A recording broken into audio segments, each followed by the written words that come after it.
Está no ar, no Divã do Gicovati. Como sempre, eu começo falando de um tema da minha escolha e hoje gostaria de falar, quase sempre esses temas são também relacionados com alguns e-mails que a gente recebe e que eu considero mais importantes. E hoje eu gostaria de falar das relações complicadas entre irmãos, especialmente quando um deles é mais bem sucedido que o outro, né? Essa é uma situação bastante sutil, porque existem duas hipóteses muito comuns. A rivalidade entre irmãos é quase que um fato obrigatório, quer dizer, irmãos disputam desde pequenininho os mesmos afetos paterno, materno, principalmente materno, de modo que há uma relação sempre que envolve uma certa tensão entre os dois irmãos. Quer dizer, a tensão e a rivalidade é parte do universal da cultura, existe em todas as épocas e em todas as civilizações. De todo modo, quando um dos dois é mais próspero na vida adulta, às vezes isto acaba gerando tensões especiais ou particularmente complicadas, especialmente quando um deles tem um resultado muito maior e aquele que tem um resultado maior é o tipo mais preocupado com os outros ou mais dedicado aos outros, ou seja, aquele tipo mais para generoso. Quase sempre também entre irmãos, eles são bastante antagônicos. A grande regra é que um seja mais para generoso, o outro mais para egoísta, ou um puxando o pai e o outro puxando a mãe, né? Então a dualidade entre os pais acaba se repetindo na relação entre irmãos. O tipo mais generoso, quando é ele o mais bem sucedido, porque pode ser mais bem sucedido também.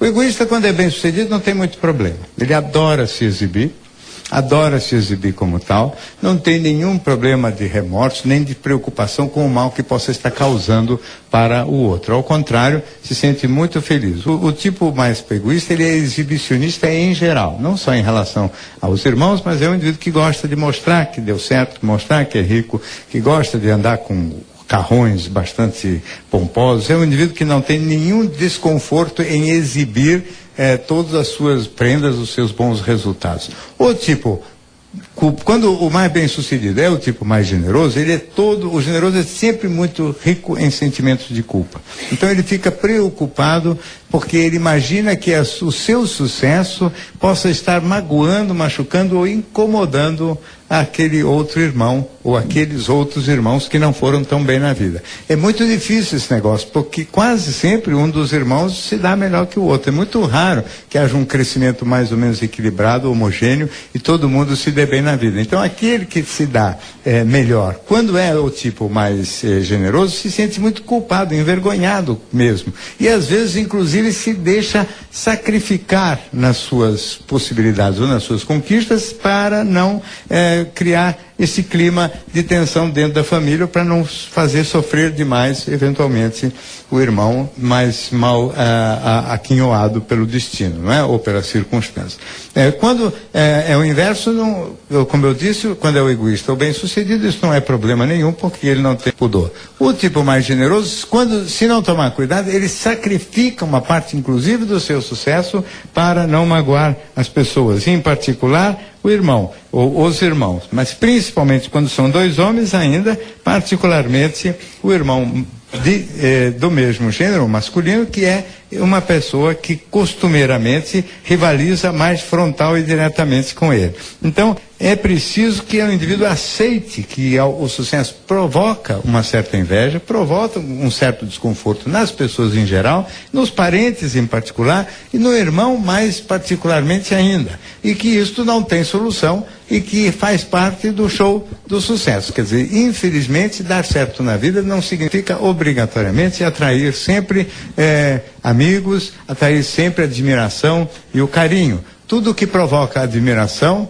provoca carinho por um lado, pode provocar a inveja por outro lado. A admiração é matriz de dois sentimentos antagônicos, a inveja por um lado e a afeição, o carinho por outro lado.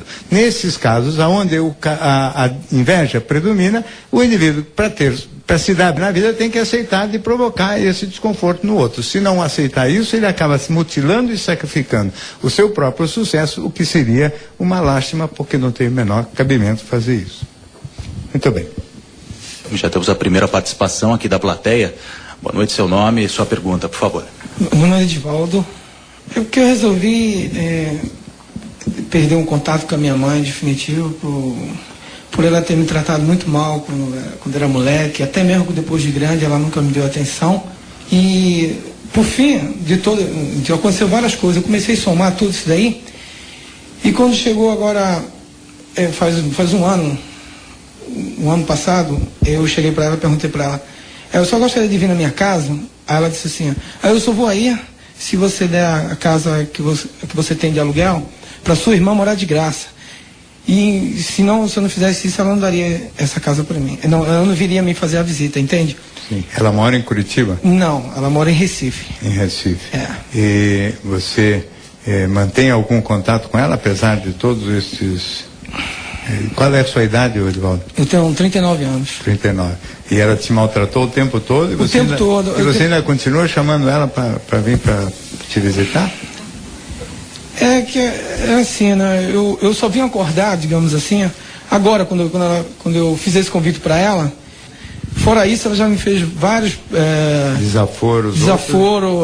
E nunca me deu uma atenção, né? E, inclusive, quando meu irmão morava aqui em São Paulo, ela vinha de carona, de Recife, vinha de qualquer jeito para visitá-lo, e em nenhum momento me procurava, entendeu? E eu sempre procurando ela e achando que eu não sabia por qual motivo que ela não queria e hoje saber de mim. Você sabe qual é o motivo ou não? Até hoje eu não sei. Então, mas, Edivaldo, vamos ficar sem saber mesmo, sabe? Eu acho que tem umas coisas que a gente, por sabe, o motivo, fica mais encalhado no problema do que devia. O que interessa é o seguinte, há um recorrente maus tratos, né? Maus tratos repetidos. Isso é mais do que suficiente. Agora, se o motivo deriva de que ela achou mais graça em algum outro filho, se deriva do fato de ter sido uma pessoa que, sabe, que ela ficou com raiva do seu pai por qualquer motivo, e portanto você tem a cara do seu pai, então por causa disso não vai com a sua cara, ou porque você puxou algum outro parente que ela não foi com a cara, isso tudo interessa muito pouco e também é irrelevante. O que é fato é que você tem obrigação de se afastar, seja mãe, seja pai, seja filho, seja quem quer que seja, de quem não lhe trata com a devida consideração. E parece que você fez o inverso. Foi sendo mais atencioso, mais cuidadoso, se deixando abusar cada vez mais ainda, para ver se finalmente um dia ela ia tratar você como filho e gostar de você igual você gostaria de ser tratado. Pois você então se estrepou, porque não é assim. Infelizmente, a vida mostra que as pessoas que têm um determinado comportamento, quanto mais a gente se dá e se dedica a elas, mais elas abusam da gente, mais ela tem confiança. Isso não é só mãe, não. Toda pessoa, né? A gente parece que está dando sinais de querer muito que aquela pessoa queira bem a gente, e mais a pessoa percebe isso. Quando a gente já precisa fazer isso, porque a pessoa é legal, você não precisa fazer tanto esforço para ela te tratar bem, ela já te trataria bem naturalmente. A pessoa que já não é tão legal e percebe que você quer muito ser querido por ela, ela abusa mesmo, tipo dia, folga e faz tudo isso que a sua mãe fez. Então, aqui mãe ou não mãe, tem que ser tratada do mesmo jeito, ou seja, afastar-se de todas as pessoas que não tratam a gente com a devida consideração, respeito e carinho que a gente merece. Bom, vamos à próxima pergunta aqui da plateia. Por favor, seu nome e sua pergunta. Boa noite. Meu nome é Alexandre, tenho 39 anos e eu gostaria de saber um pouco sobre dois temas que fizeram parte da minha vida há um tempo, né? Um talvez ainda me acompanhe, que é a timidez, e o outro é cacuete. Por exemplo, é algo que surgiu do nada, né? E da mesma forma que surgiu, sumiu. E eu não sei a origem dessas... Quantos anos você tinha quando começaram a aparecer esses cacuetes? Foram em épocas alternadas da minha vida. Não sei associar em que época exatamente foram. A primeira vez, você não tem ideia? Criança ainda? Depois dos 12 anos. É? Sim. É porque isso costuma aparecer a primeira vez em torno dos 9, 10 anos de idade. Né? Tem nome bonito isso aí, síndrome de Tourette, mas isso não interessa o nome. O que interessa é que o cacuete tem o tique tem essa característica mesmo, né? Ele vai e volta. Pode também não ir embora nunca, né? O indivíduo ficar cheio de trejeitos. Um pouquinho disso sempre sobra, né? Algum tipo de resíduo sobra. Mas quando eles chamam desses nomes bonitos, etc., é porque parece que teria alguma hipótese, alguma causa vamos dizer assim, neurológica para isso, mas o que eu penso é o seguinte: nesse período da idade, 12, 13 ou antes mesmo, 10 anos de idade, é um período meio complexo da vida dos meninos em particular, porque os tiques nessa idade aparecem muito mais frequentemente em meninos do que em meninas, né? É um período meio complexo, pré-puberdade, é um período de se tornar mais independente um pouco, etc. E, portanto, é um momento complicado para que as coisas caminhem. De maneira que é um momento, talvez, em que talvez seja muito mais importante você tomar um pouco mais de cuidado com atenção, inclusive cuidado com os filhos meninos, né?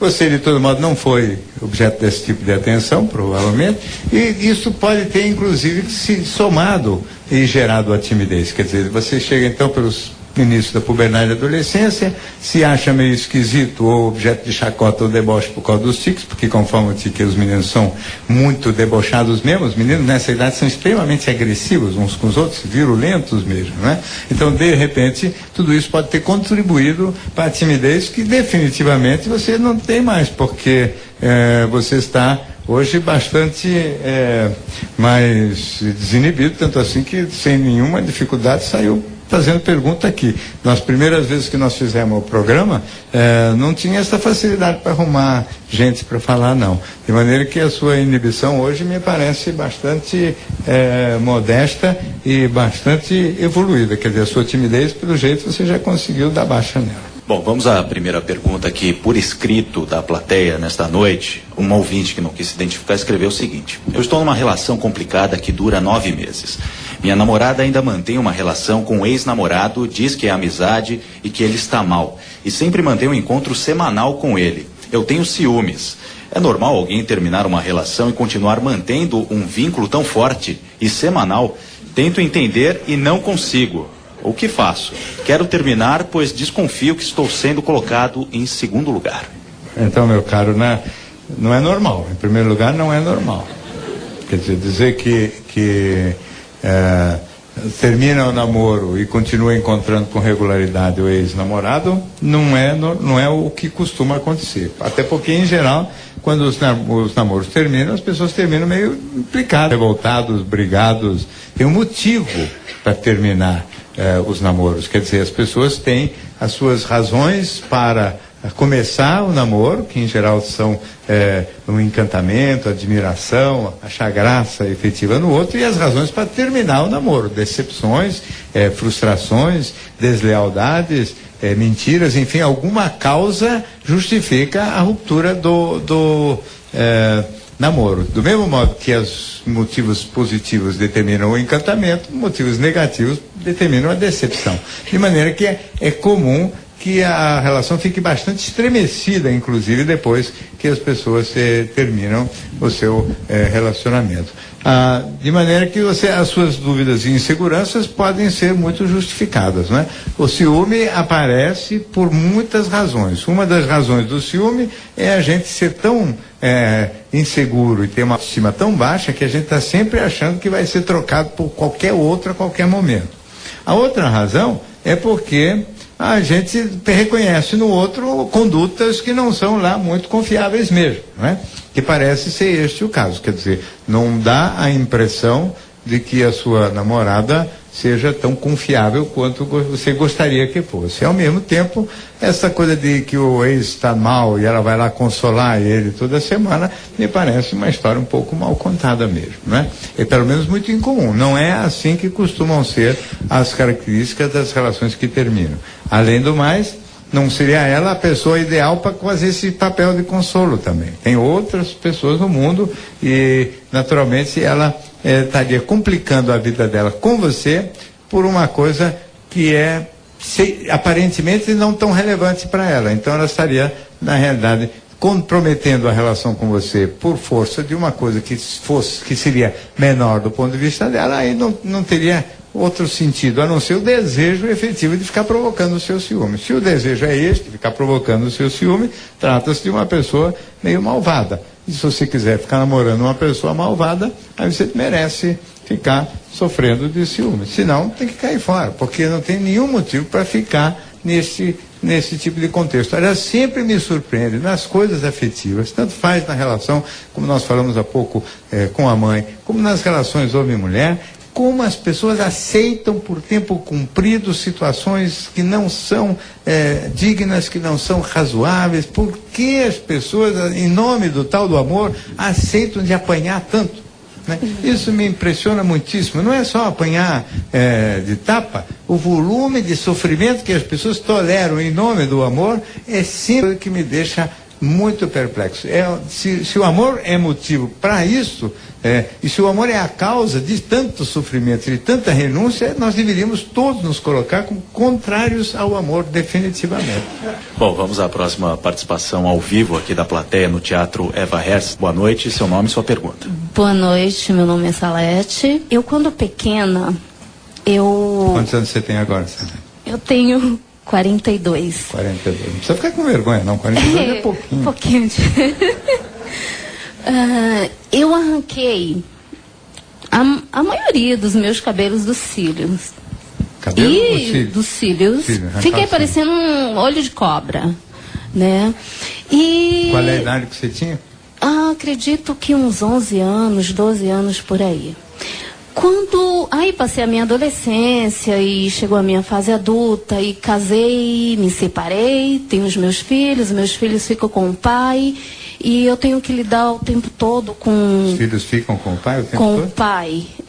Moram com o pai? Mora com o pai. Eu não tenho estrutura para estar com meus filhos. Eu tinha que sair daquele relacionamento, porque senão eu iria sair de lá ou louca ou morta. Eu tinha que sair daquele relacionamento. Sim. Aquele homem muito agressivo, tenho minha consciência tranquila. Enquanto mãe, eu fiz o meu papel de mãe. Enquanto eu estive lá com eles, eu fiz o meu papel de mãe. Tenho essa consciência tranquila e que eu não abandonei os meus filhos. Sim. E hoje em dia eu tenho medo até de ficar careca, porque eu estou arrancando muito cabelo. Eu voltei, agora eu arranco cabelo. Arrancou o cabelo e não o cílio. Você parou há quanto tempo? Vai fazer 7 anos. E desde que você parou, começou a voltar? Voltou e eu arranco quando não tinha muito. Ninguém para te maltratar, você começou a se maltratar sozinha? Talvez, mas não faço isso todos os dias. Acontece mais no período da TPM. Eu já percebi isso. Quando eu vejo, eu já arranquei. Eu lido, eu tento controlar, até controlo, não é todo dia, mas cada 2 meses, 1 mês, eu arranco muito o cabelo. Isso também tem nome bonito, né? Chama tricotilomania, né? De ficar, né? Essa seria uma mania, não é propriamente uma mania, mas é um tipo de automutilação, não é? Que se manifesta através de ficar arrancando um por um os fios de cabelo e eventualmente dos cílios também. Eu já vi algumas histórias de arrancar os cílios, né? E que realmente não fica muito bonito, não.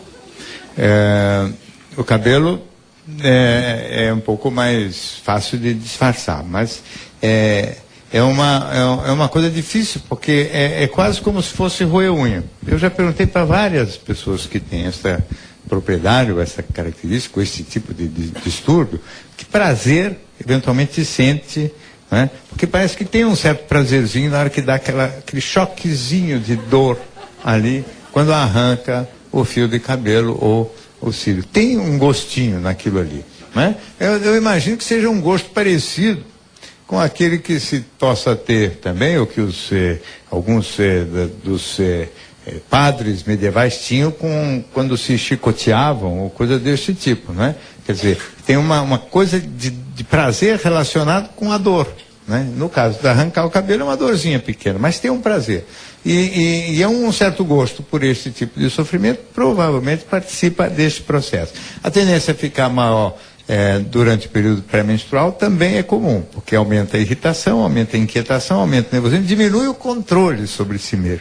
E diminuindo o controle, justamente as pessoas nesse período choram com mais facilidade, são mais agressivas, ficam mais tensas. Então tudo aquilo que puder diminuir a tensão pré-menstrual provavelmente aumenta o controle sobre você mesmo e, portanto, o controle sobre este mecanismo também. Talvez o uso de medicação antidepressiva ou mesmo anticoncepcionais que diminuam o efeito desagradável da tensão pré-menstrual possam ajudar mais do que você pensa a também controlar essa coisa de arrancar os cabelos. Agora, é um certo gostinho no sofrimento. E esse gostinho no sofrimento, você tem que botar o dedo para dentro, fazer uma autocrítica a sério, para ver da onde você, né, tirar gosto por este tipo de dor, porque realmente é vamos dizer, é um certo desvio. Quer dizer, sentir prazer no sofrimento, apesar de que tem antecedentes antigos. Eu volto a dizer, inclusive prazer erótico no sofrimento, né? Como acontece no caso do masoquismo mesmo, que seria uma manifestação de gosto pela dor relacionado com a excitação sexual propriamente dita. Então, cuidado, mas eu acho que se você conseguir controlar um pouquinho a tensão pré-menstrual, você consegue controlar também essa tendência à mutilação. Próxima participação da plateia, seu nome, sua pergunta. Boa noite. Boa noite. Meu nome é Thelma. Dr. Flávio, na última reunião que nós tivemos, houve uma colocação na plateia e a sua resposta à colocação me deixou um pouco incomodada. Era um participante dizia que ele sempre queria sexo e a namorada não estava disposta. Sim. Então o senhor disse, dentre outras coisas, para ele rever a situação, coisa e tal, e que era obrigação da mulher, sim, ceder ao homem. Se eu estiver enganada, o senhor me corrija, por favor. Não, um pouquinho enganada, mas termina primeiro o seu raciocínio, depois eu coloco o meu Sim, ponto. que a mulher tinha obrigação. E eu talvez tenha entendido errado, isso ficou me incomodando. Porque eu vejo o sexo como doação, como prazer, não como obrigação. Se entra obrigação, já estraga tudo. Eu gostaria que o senhor falasse um pouquinho a respeito disso. Então, veja só, esse é um tema extremamente complicado. Eu certamente que a mulher tem obrigação. Essa é uma palavra que não faz parte do meu vocabulário. Eu jamais faria isso. Mas certamente o que eu falei é que, do ponto de vista da psicologia masculina, os homens se sentem profundamente ofendidos e humilhados e rejeitados quando as mulheres regulam ou se recusam sexualmente com uma certa regularidade. Quer dizer, quando a regularidade maior é de dizer não do que de dizer sim. Evidentemente que ninguém está discutindo as situações excepcionais em que a mulher, evidentemente, está indisposta, está realmente com dor de cabeça para falar ou não, né? É que para cada uma dor de cabeça de verdade tem pelo menos uma meia dúzia que não são. Então, a dúvida é com as dores de cabeça que não são verdadeiras, né? E aí eu sempre digo, porque aos olhos dos homens parece que é mais fácil para a mulher, né, fazer esta doação, né, essa dedicação ao homem, né, não como obrigação, mas fica difícil entender por que a obrigação de não dar, entendeu? Esse é que é o problema do ponto de vista do homem, porque a própria expressão, quando vulgar, que se usa, né, de dar, tem muito a ver com isso que você está falando da doação, da dedicação da mulher ao homem. Quer dizer, é um dar de si, é uma coisa de quem está com vontade de agradar, vamos dizer assim, o seu parceiro, com vontade de ser legal com o parceiro. Então, o não dar parece uma vontade de magoar, de maltratar e de agredir. Eu só quero dizer o seguinte, que ofende muito mais os homens do que as mulheres possam imaginar. E, portanto, eu digo sempre isso, aquelas que querem que o homem não voado, ressentido, etc., não custa, né, se esforçar um pouquinho e dar, não como obrigação ou sacrifício, mas como alguma postura carinhosa, dedicada, mesmo se não tiver com muita vontade, porque o que eu digo sempre também é que a vontade na mulher, principalmente, é meio táctil, de modo que trocam as carícias e começa a brincadeira, a vontade aparece no meio do caminho. E isto sim, é uma coisa que eu acho que as mulheres realmente, sabendo de quanto maltratam o homem por não dar, né, podiam ser mais gentis um pouquinho e dar. Agora, não é obrigação. Quem quiser maltratar, o homem pode. E se quiser maltratar, tem que só arcar com as consequências disso. Quer dizer, o homem pode ficar aborrecido em algum momento futuro. E, em geral, esses homens para os quais as mulheres dizem não com regularidade, são os melhores. Isso me deixa mais triste ainda. Entendeu? Porque se fosse para os cafajestes que ela dissesse não, isso não me aborrecia tanto. Até eu acho que eles mereceriam. Mas justos são os melhores que só ouvem não e que as mulheres ficam folgando em cima da dedicação e boa vontade deles. E isto não é uma coisa positiva. Muito bem. Talvez no próximo programa você esteja aqui de novo para reclamar da minha resposta de hoje. Mas não faz mal. É isso mesmo que eu penso. Bom, vamos a mais uma pergunta, uma participação ao vivo aqui no Teatro Eva Hertz, no Conjunto Nacional em São Paulo. Boa noite, sua pergunta. Boa noite, Giacovatti. Meu nome é Felipe. A minha pergunta está relacionada à minha irmã caçula, Daniela. Ela tem hoje 26 anos, é casada, já tem um filho.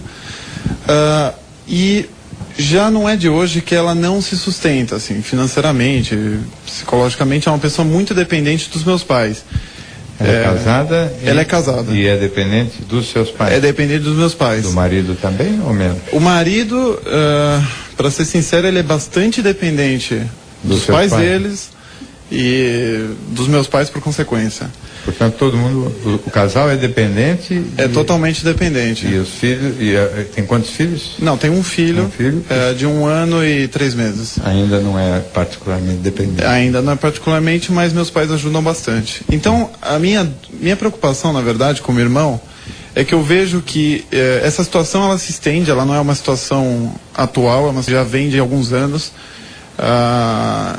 Eu vejo que meus pais, particularmente a minha mãe, sempre protegeu demais ela, e por conta disso, ela não tem essa noção de que um dia eles não vão estar ali para ajudar. Então eu queria saber como que eu posso, como irmão, ajudar ela a perceber isso de alguma forma e de repente impulsionar ela para que ela tenha esse impulso de vida. Você tem quantos anos? Tenho 27. 27. Você é bem diferente dela em termos de... Bastante. Buscar independência, autonomia, bastante. lutar pela vida, quer dizer, você é aquele irmão mais guerreiro. Né?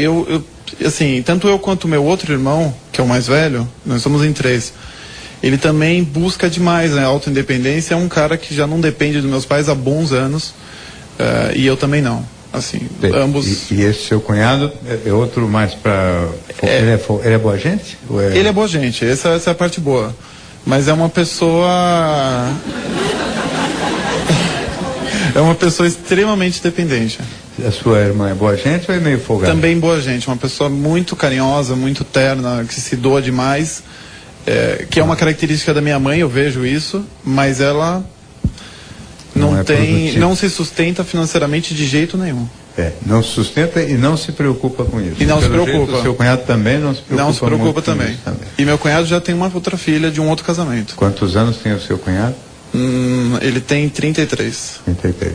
Então, você veja, do ponto de vista da nossa cultura, o problema maior é até dele, né, do cunhado, do que da sua irmã. A sua irmã... A sua irmã é dedicada como esposa, como mãe? Ela gosta de se ocupar de trabalhos dentro de casa ou também não é muito de trabalhar dentro de casa? Então, antes da minha irmã se casar e ter o relacionamento em si, ela corria bastante atrás das coisas no externo, né? Hoje eu vejo que ela está muito mais voltada para a vida do lar, até talvez pelo fato do meu sobrinho ter 1 ano e 3 meses. Então ela está muito mais voltada a isso. Ela é prendada e é empenhada nas coisas da casa. Cuida das coisas. Cuida. Então, quer dizer, ela é ativa. Ela é ativa. Só está ativa dentro de casa. E o seu cunhado não é muito ativo? Ele é um cara bastante paz e amor, digamos. Tá bom. Então, o que eu acho é o seguinte, está mais desequilibrado o comportamento dele, desequilibrado, quer dizer, fora do usual, o comportamento dele do que o dela. Evidentemente que com um filho pequenininho, né, e com um marido que de alguma maneira também é meio, né, acomodado, ela está ocupadíssima em cuidar dessa estrutura interna aí. E talvez, e não é raro que isso aconteça na psicologia feminina, é uma visão um pouco tradicional, mas e que está mudando, mas não é raro, vamos dizer, a mulher, depois que casa e principalmente depois que tem filhos, se foca mais neste núcleo familiar do que em outras atividades fora de casa. Seria esse o tradicional, uma tradicional divisão de trabalho em que o homem vai buscar o pão e a mulher cuida da infraestrutura doméstica, né? Casa, marido, filhos, etc. A cultura tradicional, óbvio que nós sabemos que ela está em transição, que hoje não é mais bem assim, mas ainda existem muitos casais que funcionam dentro desta maneira. Só que aqui ela está fazendo, nesta visão tradicional, a parte dela, cuidando da casa, do filho, etc., quer dizer, sendo dedicada, e o seu cunhado que parece que é um pouco mais dependente e acomodado e que ficou um pouco parado naquilo que seria a função dele, que seria a de buscar, vamos dizer, o sustento da estrutura familiar como um todo. Ela é evidente que poderia ir também à luta e buscar isso fora, não agora, que com criança pequenininha assim, só se depender mesmo da ajuda da sua mãe, ou seja, ou da sogra, porque alguém tem que cuidar da criança. Então, as mulheres que trabalham muito fora de casa para valer, quase sempre têm ou a possibilidade de contar com a mãe ou uma sogra, ou então com alguma empregada que em geral depende de ganharem bastante bem elas no trabalho para poder pagar uma boa e confiável empregada, ou então dependente de creche, né? Que também não existe em quantidade suficiente no nosso meio. Senão fica praticamente inviabilizada a possibilidade de trabalho fora de casa da mulher com filho pequeno, né? Então depende sempre de alguém para cuidar da criança. Ou então, ainda, uma coisa que vai provavelmente crescer cada vez mais, que é contar com o pai para cuidar da criança enquanto ela vai trabalhar, uma inversão do padrão tradicional, né? No futuro parece que vai ter mais mulheres ganhando bem do que homens, e os homens então vão largar o emprego para cuidar da casa e dos filhos no futuro, mas vamos ver se as mulheres vão querer isso também. Ainda há dúvidas sobre se esse padrão vai prevalecer ou não. De todo modo, a tendência das mulheres para a independência financeira e econômica é muito grande, mas há muitas ainda que não são loucas por isso. E mesmo aquelas que vão atrás disso, vão atrás, mas não assim com a ambição e com a garra e com a determinação masculina. Isso é pouco frequente. Existe, claro, um crescente número de moças que têm uma dedicação igual à feminina, à masculina, mas não é a norma. Então, realmente, o maior problema aqui seria o seu cunhado talvez se empenhar um pouquinho mais e acordar nas coisas que envolvem o papel dele na estrutura familiar. A próxima participação aqui da plateia. Boa noite, seu nome e sua pergunta. Boa noite, meu nome é Cláudio, tenho 25 anos. Parabenizo a CBN pelo espaço, o Dr. Gigovati pelo programa. Um dos desejos ou anseios do ser humano, eu creio que é a busca pela maturidade nos seus vários aspectos. Talvez a pergunta seja um pouco ampla, mas o conceito de maturidade é um pouco vago, amplo e para mim um pouquinho sem sentido. Então eu perguntaria para o doutor, com base no seu trabalho, na sua experiência, o que significa uma pessoa ser madura, quais são as características, é possível hoje em dia ser uma pessoa madura, quais são os caminhos para a maturidade? Então, mas por que você diz que é sem sentido para você? Não, existem várias noções diferentes de maturidade. Existe a pessoa que é madura porque consegue controlar seu sentimento. Outro vai dizer que o controle do sentimento, na verdade, é uma repressão e não um sinal de maturidade. E você o que pensa? Eu ainda fuso no que seria a maturidade. Então você por enquanto quer saber o que eu penso e não o que você pensa. Então, eu acho o seguinte, o conceito, evidentemente, ele está mesmo sujeito a múltiplas avaliações, não é? Teve um período na história da psicologia em que chamavam de maturidade a capacidade de você ter todas as emoções, todos os sentimentos, expressar todas as emoções e sentimentos livremente. Quer dizer, você e as suas emoções poderem se soltar à vontade, não é? Esse não é um momento, vamos dizer assim, um pouco inicial da psicanálise que se colocava contra o período repressivo vitoriano anterior. Quer dizer, isso aqui estamos falando de 100 anos atrás, quando o mundo era muito reprimido, onde era proibido até mesmo pensar coisas que não fossem moralmente tidas como adequadas. Então, pensar em ter desejo sexual pela pela cunhada, por exemplo, era crime absoluto. Pensar ou sentir inveja de alguém que fosse mais próximo era alguma coisa que o indivíduo escondia dele mesmo. Então, estava tudo escondido, você tinha a liberdade de poder pensar e sentir o que viesse a acontecer dentro de você, era um sinal de ser mais maduro, mais capaz de lidar com essas emoções. Essa capacidade de lidar com essas emoções, eu continuo achando que é um bom sinal de maturidade. Agora, a maturidade mesmo é você lidar com isso dentro de você mesmo, porque não significa que você tem direito de exercer ou executar todas as coisas que você tem vontade. Eu posso sentir vontade de matar o fulaninho, e isso é vontade, e eu tenho que ser livre o suficiente para poder saber que eu tenho a vontade. Mas eu não tenho o direito de exercer essa vontade. Como eu posso sentir vontades eróticas esquisitas de todo tipo, não tenho o direito de exercê-las livremente. Então, o controle e o domínio sobre si mesmo, e principalmente sobre frustrações, contrariedades e tolerâncias, para mim é um grande medidor de maturidade, sim. Quer dizer, você ter domínio sobre si mesmo, você ser senhor de si mesmo, você fazer as coisas que você acha que deve, você ser uma pessoa disciplinada, por exemplo, eu acho que é um sinal importante de ser uma criatura madura. Eu acho que você ter a capacidade de realmente gerenciar você mesmo, de você ter a capacidade de vamos dizer, se colocar sempre da maneira que você gostaria nas situações, tanto sentimentais quanto sociais, colocar com firmeza ou não quando acha importante falar não, porque está cheio de gente, por exemplo, que fala sim quando queria falar não. Isso não é também sinal de maturidade. Então a maturidade não é só você ter controle sobre a agressividade, mas é você ter controle sobre a culpa também, você ter controle sobre a inveja, ter controle sobre o medo, ter controle sobre o desejo sexual, ter controle sobre o sentimento amoroso e não se submeter a sofrimento por causa do sentimento amoroso. Quer dizer, esse domínio sobre todos os sentimentos pressupõe primeiro que você tenha os sentimentos e tenha a liberdade para poder sentir tudo. Então, por dentro, liberdade absoluta de sentir. Para fora, você age conforme o seu discernimento, conforme a sua razão. Ser senhor de si mesmo, eu acho que é um dos principais itens da maturidade emocional.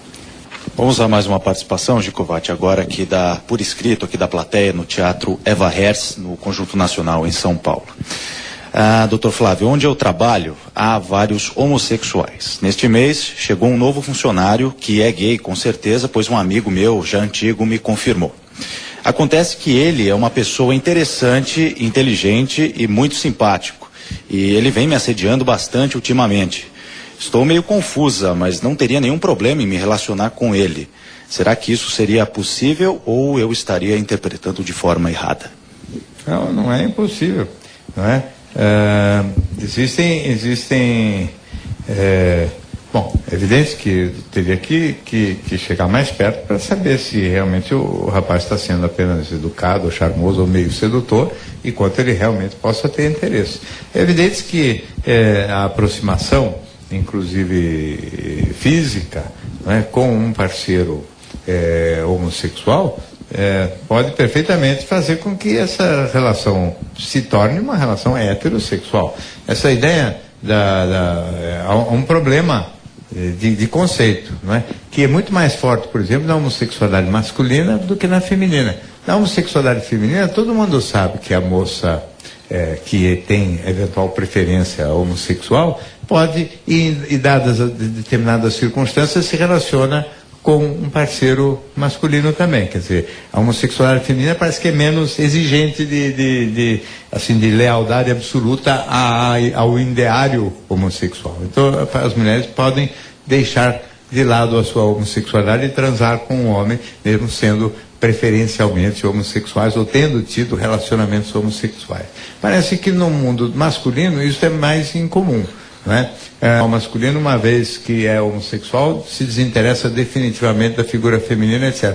Eu vejo diferente, eu acho que tudo sempre pode alterar e pode ser reversível, porque, veja só, os homossexuais masculinos se dão melhor com as mulheres, são amigos das mulheres, se dão bem, são cordiais, são companheiros, são até muito interessados em várias coisas das femininas, até muito mais do que os heterossexuais. Para falar a verdade, se este moço se interessar por você, eu acho que você faz um ótimo negócio, porque, em geral, esses moços são muito mais dedicados e muito mais próximos aos interesses das mulheres do que o machão típico que só gosta mesmo de conversar com os amigos no bar, falando mal das mulheres ainda, não é? Então, de repente, a coisa pode rolar. Agora, sempre com uma atitude muito respeitosa, muito carinhosa e muito delicada na questão sexual, deixando todos os movimentos, iniciativas e ações para o rapaz, que eventualmente pode também ter um tipo de prática bissexual, como se chama, ou seja, não ter tão clara a preferência e achar graça tanto em parceiro masculino quanto em feminino. Sendo este o caso, pode ter achado graça particularmente em você e não vejo por que isso não possa evoluir de uma forma a ser também agradável e gratificante como um relacionamento neste caso. Então deixa rolar, na verdade o tempo é que vai definir se isso funciona ou não. A próxima participação ao vivo aqui na plateia, por favor, seu nome e sua pergunta. Meu nome é Rosário e o que acontece é o seguinte, eu estou tendo um problema agora com meu filho de comunicação pelo seguinte. Quantos anos ele tem? 27. 27. Eu sou engenheira, tenho 2 pós-graduações e tenho uma história de vida sempre de muito trabalho, etc. Nos últimos 3 anos eu resolvi parar, eu tenho condição até razoável financeira, quer dizer, resolvi parar e me dedicar a coisas que eu gosto. Então eu faço cursos, eu moro aqui muito perto, enfim, até costurar eu faço, adoro ficar em casa. E o meu filho não aceita. Ele acha que assim, que eu devo continuar no pique que eu vinha. Você tem que ser engenheira pro resto da vida. Exato, independente e etc. Então ele me condena muito. Ele diz que agora que eu envelheci, eu faço voluntariado, eu trabalho uma vez por semana com velhinhos.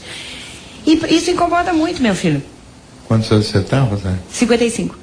E ele, 27? Não, ele nem mora comigo, ele trabalha, ele já é formado. Ele está incomodado de ter uma mãe que não é mais tudo isso de engenheiro. Exatamente. Que fica em casa costurando. E feliz, eu estou muito feliz hoje. Feliz, né? Então, isso parece mais grave ainda. De repente, como é que você fica feliz numa situação dessa que oficialmente você tinha que estar Parece frustrado? que assim, o troféu para ele era uma mãe independente, batalhando e etc. Quer dizer, eu ainda sou assim, mas com valores que ele acho que não registra bem para uma mãe ou para dele. Para dele, não é? Porque ele estava acostumado a ter assim, você um outro tipo de personagem. E você fala o que para ele, hein? Não, eu faço o que eu bem entendo, obviamente. Eu sei que você faz o que você bem entende, mas o que você fala para ele? Eu falo para ele que eu estou feliz assim. Entendeu? Mas eu tenho a impressão que ele não acredita. E você parou de trabalhar porque quis ou foi demitida de todos os lugares? Não, na verdade, quer dizer, a gente vai parando e etc. É um processo. E o mercado hoje não absorve muito bem, eu também não estou disposta a aceitar uma subcondição. Então, mas estou bem. Eu encontrei outra alternativa para minha vida e estou bem. Você sabe que isso tem um pouco a ver, na minha opinião, com a psicologia masculina. Os homens têm a ideia de que o sucesso profissional é requisito fundamental para a felicidade humana. Detalhe, a minha filha é engenheira também, trabalha na mesma empresa que eu trabalhei há 20 anos atrás e ela ela não tem esse tipo de problema com você, não? Não, ela tem. Mulher não tem esse problema. Mulher tem uma relação com o trabalho completamente diferente de homem. Mulher tem uma relação com o trabalho assim, que trabalhar é uma coisa eventualmente legal, outras vezes até necessária, mas necessária e ilegal, mas não é uma coisa tão fortemente carreirista como é no homem. O homem parece que o trabalho é o remédio para todas as suas frustrações, para todos os seus males, é o motor principal da autoestima masculina e eles não conseguem entender que uma pessoa possa ser feliz sem trabalhar, né? E é muito curioso, porque é evidente que pode, não é? E principalmente as mulheres que têm este gosto por N outras atividades, né? E que sejam atividades domésticas em primeiro lugar. Quer dizer, gosto pelas mulheres com atividades dentro da casa, que não é um gosto, em geral, compartilhado pelos homens. Então já começa por aí, os homens não sabem curtir a casa do modo como as mulheres curtem. Os homens têm na vaidade e ambição profissional um equivalente, na minha opinião, àquilo que as mulheres têm com a aparência física, né? Ou seja, que parece que é essencial, né? A aparência física, assim como o motor da autoestima, da autoconfiança, da imagem, etc. E os homens têm isso com o trabalho. Então, tem dificuldade de entender. São as diferenças entre o masculino e o feminino que estão se atenuando, infelizmente, porque nas gerações mais jovens, já existem muitas moças que pensam como os rapazes, que têm uma relação ao trabalho também agressiva, aguerrida, competitiva, onde elas buscam ser gerente, depois diretor, ser, enfim, vice-presidente, enfim, essas coisas de honrarias e títulos que sempre fizeram deleite dos homens, às vezes até mais do que do salário, né? Mais do que o salário. Os homens, você bota umas comendas aqui, assim, umas medalhas no peito dele, eles aceitam qualquer coisa em termos de salário, né? Se chamar diretor de não sei o que, pode ganhar mal. Mulher, já a parte delas, elas preferem dinheiro mesmo. Não, e se for para ter comenda, elas preferem brilhantes também, não a latinha né? Então, mais certas, na minha opinião. A relação da mulher com o trabalho é mais sadia.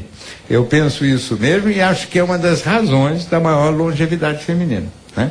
Acho que é uma das razões pelas quais as mulheres têm um estresse menor e uma tendência à vida média, até hoje, 7 anos maior que a dos homens, porque os homens, com esse negócio de ficar lutando loucamente por trabalho, eles acabam mesmo se estressando, se desgastando de um jeito que as mulheres definitivamente não fazem. E não é que não trabalham bastante, mas é nas suas atividades, nos seus hobbies, se entretêm de uma maneira que a coisa em si é mais importante do que as glórias e o sucesso externo. Sorte de vocês, né? Eu já falei várias vezes que na próxima encarnação adoraria nascer mulher. Aliás, fazia tempo que eu não falava isso, mas essa é uma boa oportunidade para mim. Bom, doutor Gicovati, um ouvinte que não quis se identificar, ele nos enviou este e-mail. Doutor Gicovati, eu tenho 27 anos e estou com minha noiva há 5. Eu a admiro muito, mas percebo que já não sinto por ela o que sentia antes. Já tentei terminar o relacionamento, mas a reação dela foi absurda. Ficou se culpando pela situação e chorou o dia todo, além de pedir que eu ficasse ao lado dela até eu encontrar uma outra pessoa. Quando ela quer me ver, sempre inventa uma desculpa para não encontrá-la. E ela não percebe que meu sentimento já não é o mesmo. Minha noiva continua fazendo planos de casamento e eu não sei como terminar essa relação sem magoá-la. O que eu faço? Então, meu caro, você veja só, né? Ela realmente está fazendo o jogo que faz de conta que não está acontecendo nada, não é? E que ela continua fazendo plano de casamento, quer dizer, ela parece que está fazendo uma espécie de arrastão para você ser arrastado para o casamento, independentemente de ser esta a sua efetiva vontade. De todo modo, eu gostaria só de dizer que a sua admiração por ela e pelo caráter dela, etc., não devia ser tão alta, porque esse comportamento dela é um comportamento imaturo, prepotente, em que ela não tem o menor pudor em querer que você fique com ela, independentemente de se é essa a sua vontade ou não. Ou seja, você está mais que claro que você não quer ficar com ela, e ela está mais que claro que ela quer que você fique com ela, mesmo se você não quiser ficar com ela. O que significa que a postura dela é uma postura autoritária, prepotente, pessoal e bastante ligada a uma certa imaturidade, um inconformismo e um egoísmo. Quer dizer, não, dane-se em que termo você vem. Você vem porque eu quero casar e agora eu não aceito que a coisa não ande desse jeito. O fato dela chorar, dela se culpar pela situação, fazer-se de coitadinha, parece que aumenta o seu sentimento de culpa. E parece que o objetivo dela é exatamente esse, provocar a sua culpa. Isso se chama chantagem sentimental, é uma coisa muito inadequada, é uma coisa que é absolutamente indevida. E a verdade é o seguinte, se você não a ama mais e tem 27 anos de idade, ela não pode ter uma idade muito diferente dessa. Não tem menor cabimento em vocês se casarem só para cumprir regulamento, só porque estão noivos há 5 anos.